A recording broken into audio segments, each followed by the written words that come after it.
In this episode, we speak with Arun Shastri, principal at ZS, and a global leader in the firm's AI practice. Arun advises clients on AI, customer experience, sales effectiveness, and digital transformation across industries including technology, healthcare, pharmaceuticals, financial services, and travel. Arun has worked with AI for much of his career, including research tied to his Ph.D. in decision sciences from Northwestern University's Kellogg School of Management. At ZS, he has helped lead AI implementations and guide the development of AI-powered products for B2B and B2C clients. He is also a co-author of the Harvard Business Review Sales Management Handbook and teaches executive education at Kellogg on digital transformation and AI applications in sales. Arun was recognized by the Consulting Report as one of the top 25 artificial intelligence consultants and leaders of 2025. ZS is a management consulting and technology firm with more than 15,000 employees across 40-plus offices worldwide, helping organizations use data, science, technology, and strategy to improve business outcomes. I am your host, RJ Lumba. We hope you enjoy the show. If you like the episode, click to follow. RJ Lumba is the executive chairman of Market Insight Media and managing partner of GrowthCap.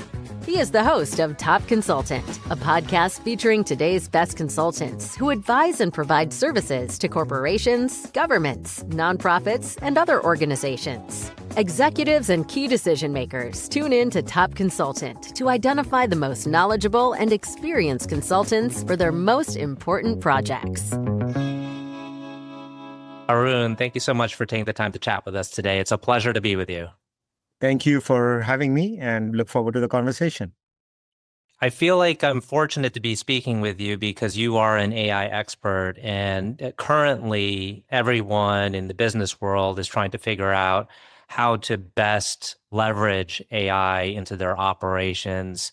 And you focus on an area that's particularly interesting, which is customer experience. So maybe what we could do to help the audience understand exactly your specific specialization is to describe what that means, AI vis-a-vis customer experience. So I've worked in AI for a long time, and the generative AI wave has transformed the way we think about customer experience meaningfully. But remember, for the last 10 years or so, we've been thinking about how to design better customer experiences by leveraging large volumes of data. This is one of several waves of new technology over the last 15 or 20 years that's transformed us. We had, of course, data-driven decision-making, the movement to digital, on-prem to cloud. All of these things were setting us up perfectly to take advantage. And then, of course, these foundation models emerge. And when you think about customer experience, whether in a B2B or a B2C environment, oftentimes there's humans involved, but other times it's just the customers experiencing your organization by logging into their account on your website or otherwise exploring your products on their website. So trying to understand the context with which they're engaging with you, trying to understand a little bit more about the behaviors that they're displaying at the moment of engaging with you and designing the experiences to better suit them, or to further the relationships and ensure that those relationships are strong is increasingly becoming the name of the game. And that's what customer experience is really marching to. And that's what these new wave of foundation models is able to provide with greater speed and efficacy. But all the foundational aspects of it have come, and we've been working on it for several years, maybe 10 or more. Mm-hmm. You're an educator and you publish your material. I recently saw a post you did, I think it was yesterday, where you spoke about 3 key things to think about when incorporating AI. One was about redesigning workflow and not just putting on top of it AI or just blindly adopting AI, but redesigning the workflow. Can you tell us a little bit about that? Yeah, maybe the best way for me to tell you that is through an illustration. Mm-hmm. Oftentimes I work a lot with salespeople. And when you think about a salesperson, their job is a difficult job. And one we try to quantify. What do you try to spend time on and let me try to do a time study of all your activities. Another thing that we might do with salespeople is look at what the sales process is. These are the things that you do towards the top of the funnel. Here's how you advance the lead. Here's how you engage with your customers, and so on. And one natural thing to do is to say, what are the things that are taking up the most amount of time, which I can automate or otherwise make better using these more powerful tools? But to what end? So if the goal is that somehow I save you 45 minutes in a day, and I make your job about 3 more calls to customers, at some point, you stop enjoying that job. And I'm just having you call more and more customers, and you're not doing the thinking anymore. I'm going to tell you, I'm going to do all the thinking. You don't even have to think. That's not a good way to redesign the flow, because those short-term gains of productivity oftentimes is lost over a period of a year.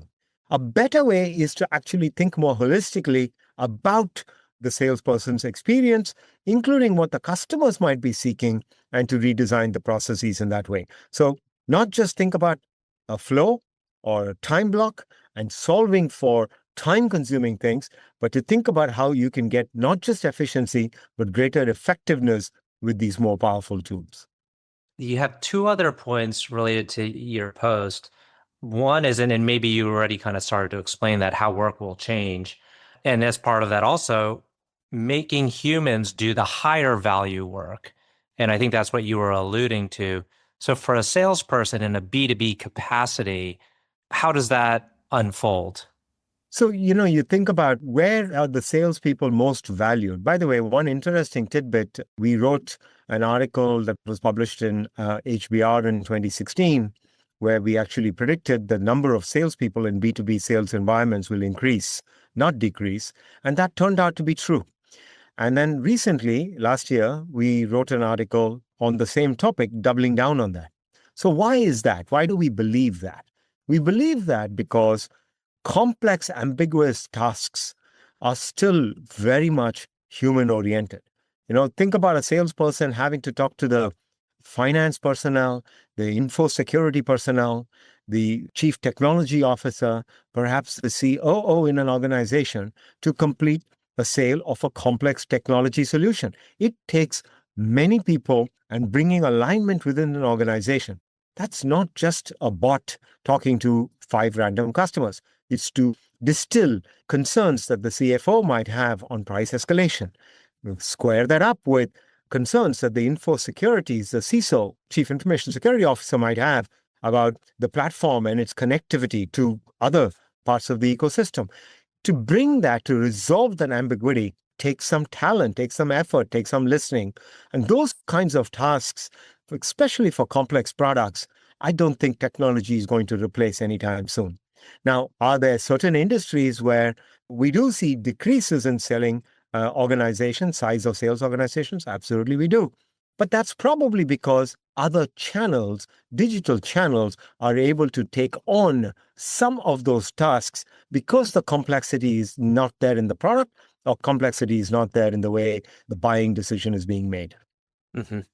You teach at Northwestern, where you earned your Ph.D.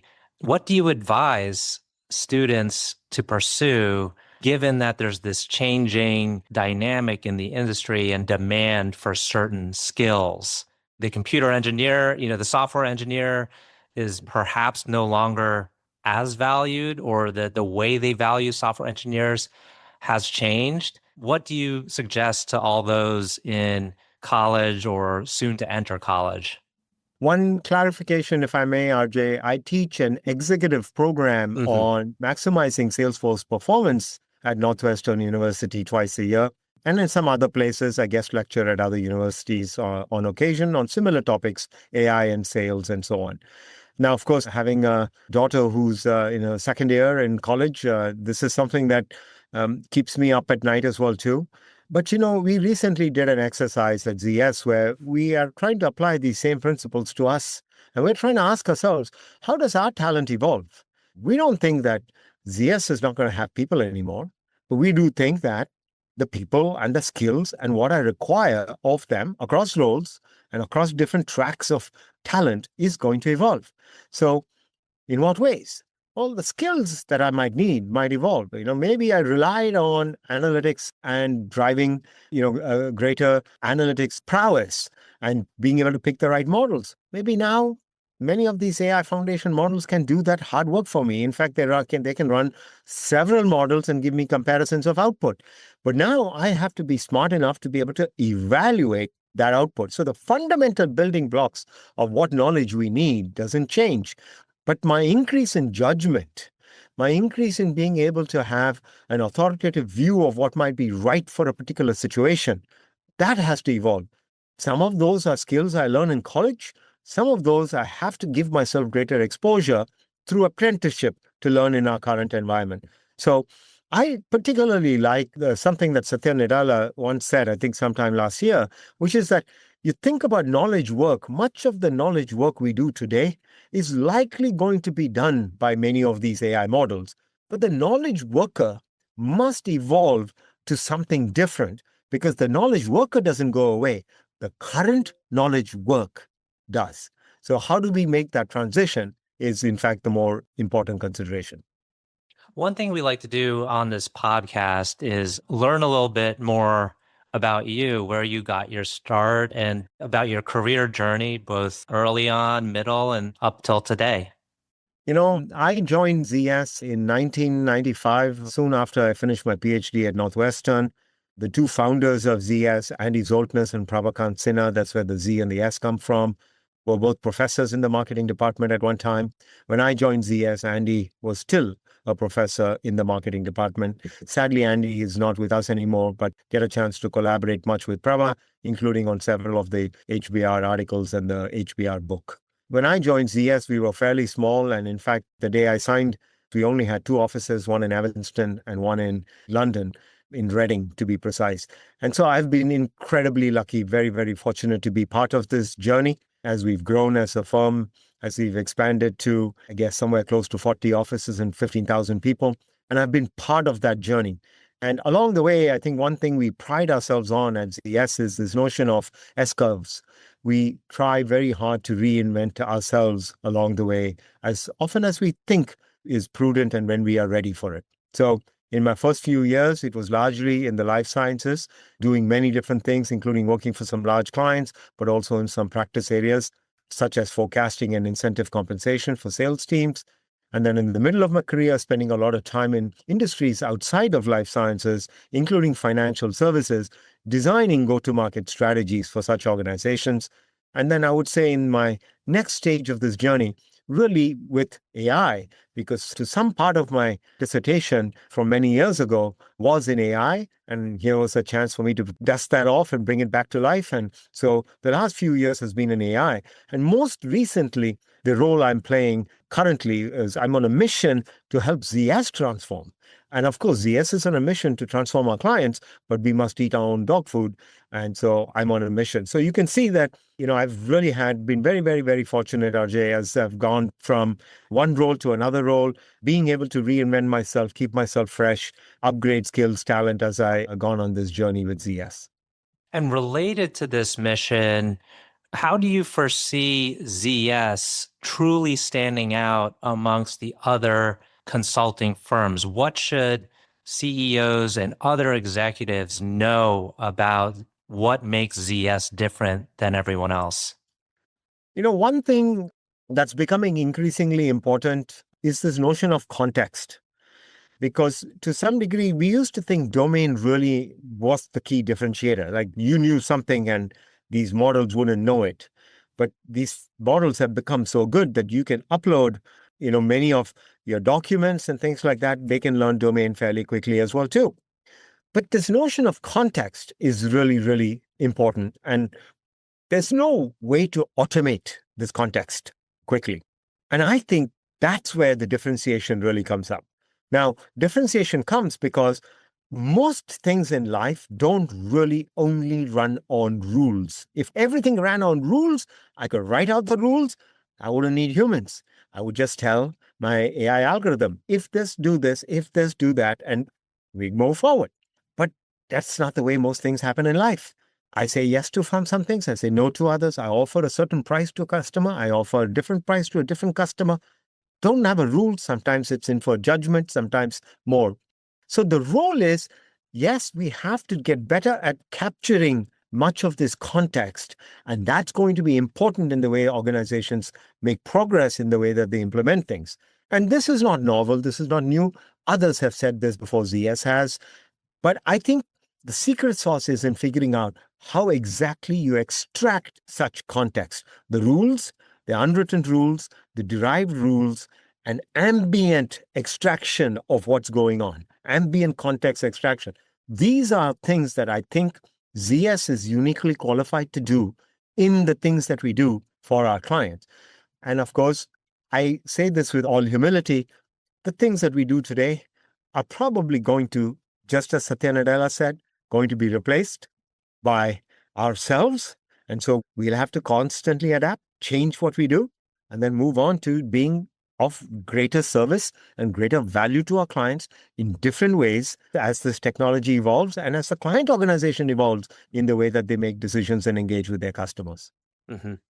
Looking back on your many years with ZS, is there a particular client or example of an engagement you worked on where you thought you really helped the client in a very meaningful way that showcases the power of the ZS platform and knowledge base and ability to advise?